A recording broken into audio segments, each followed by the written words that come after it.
অমাবস্যার রাতে চায়ের দোকানের আড্ডা। দিনটা ছিল অমাবস্যা, শনিবার। বাড়িতে শুনলাম নাকি আজকের দিনটা খুব একটা ভালো নয়। সারাদিন বাড়িতেই ছিলাম। দিন গড়িয়ে যখন ঠিক সন্ধ্যা হলো, এক বন্ধু ফোন করলো। ফোনটা করেছিল আমার এক বন্ধু রমেশ নাম। সে বলল পাশের গ্রামের চায়ের দোকানে চল একটু আড্ডা দিয়ে আসি। আমি তো সাথে সাথেই রাজি হয়ে গেলাম। আরও রমেশকে বললাম সত্যজিৎ এবং দেবাংশুকে সাথে নিতে, তাহলে আজকের আড্ডাটা সেই সেরা হবে। সবাইকে ফোন করতে মোটামুটি সবাই রাজি হয়ে গেল। আমিও বাড়িতে বলে চায়ের দোকানের দিকে রওনা দিলাম। চায়ের দোকানে যেয়ে দেখি ওরা আগের থেকেই চলে এসেছে।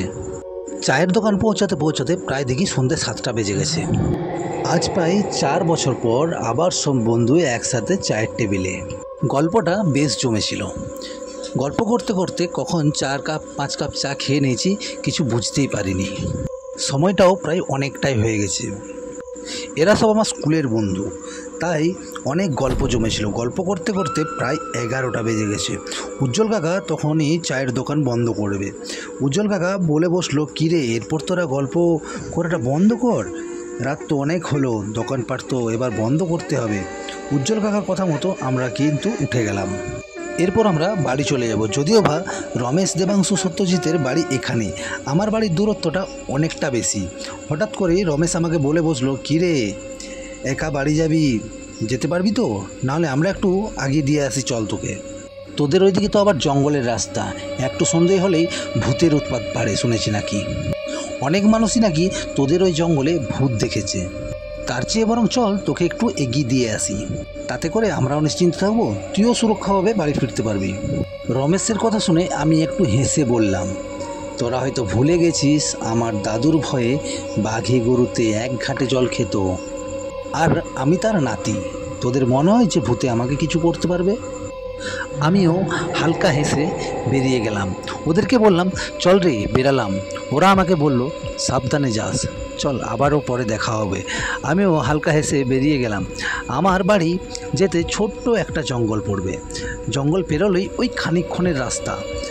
আমি সাইকেল নিয়ে এসেছিলাম, তাই আমার বাড়ি পৌঁছাতে বেশ একটা সময় লাগবে না। আমি সাইকেলে চেপে বাড়ির দিকে রওনা দিলাম।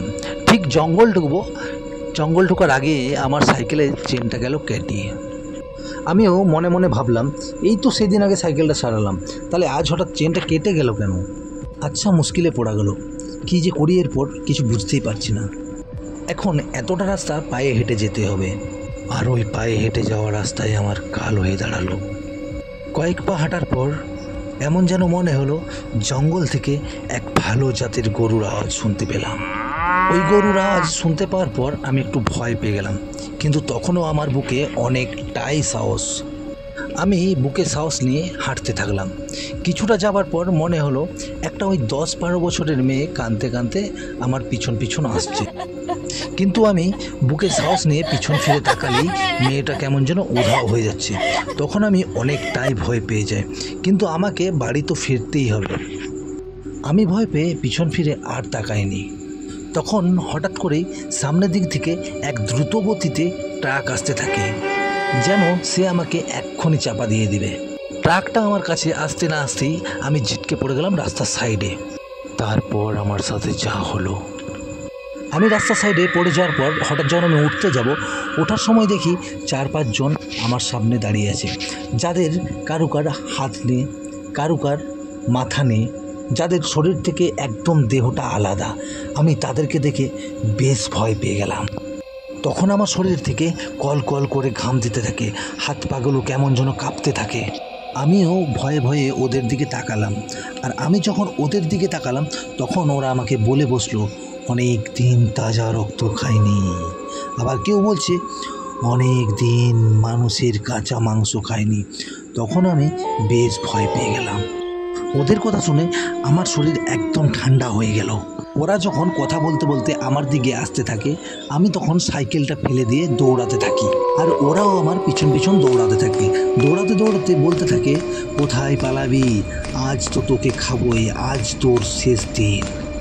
দৌড়াতে দৌড়াতে একটা সময় আমি বাড়ির সামনে চলে আসি।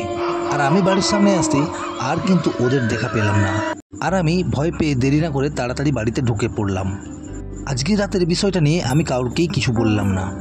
সকাল হতেই বিষয়টা সবাইকে খুলে বললাম। বাড়ির লোক আমাকে একটু বোকাঝোকা করলো। বাবা বলল, জানিস তো রাতের পর ওই রাস্তাটায় একদম নির্জন হয়ে যায়। শুনেছি নাকি ভূতের উৎপাত বাড়ে, অনেক মানুষকে মেরেও ফেলেছে। যাই হোক, এই যাত্রায় তুই বেঁচে ফিরেছিস এটাই অনেক। তাই বলে দিচ্ছি, আর কোনো দিন ওই পাশের গ্রামের চায়ের দোকানে চা খেতে যাবি না রাত্রেবেলায়। বিকাল হলে একবার ওঝাকে ডেকে নিয়ে এসে নিজের শরীরটা ঝাড়িয়ে নিস। তারপর থেকে ওই গ্রামে আর আমি আর কোনো দিনই চা খেতে যাইনি, কারণ সেদিন যে ভয়টা পেয়েছিলাম ওটা আমার জীবনের একটা মারাত্মক ঘটনা ঘটে গেছিল। বিষয়টা আমি আমার বন্ধুদেরকেও জানালাম, তারাও আমাকে একটু বোকাঝোকা করলো। তো বন্ধুরা, আজকের গল্পটা কেমন হয়েছে তোমরা কমেন্টে জানিয়ে দিও। আর যদি গল্পটা তোমাদের ভালো লাগে তাহলে চ্যানেলটা সাবস্ক্রাইব করে দিও।